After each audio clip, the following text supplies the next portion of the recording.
ఆదిశక్తి పరాశక్తి అమ్మ రేణుక ఎల్లమ్మ తల్లి ఆశీస్సులతో అందరూ చల్లగా ఉండాలని పాల్వంచ బాలమణి నారగౌడ్ దంపతులు కోరుకున్నారు. అమ్మను నమ్ముకుని చేసిన పనులు సత్ఫలితాలను ఇస్తాయని పేర్కొన్నారు.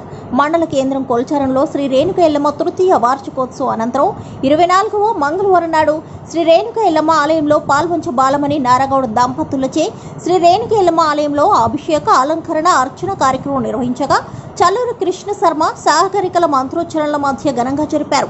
భక్తులు అధిక సంఖ్యలో హాజరై తీర్థ ప్రసాదాలు స్వీకరించారు. ఈ కార్యక్రమంలో రామకృష్ణ గౌడ్, అశోక్ గౌడ్, పాపగౌడ్, లక్ష్మీనారాయణ గౌడ్ సంఘాల సభ్యులు పాల్గొన్నారు.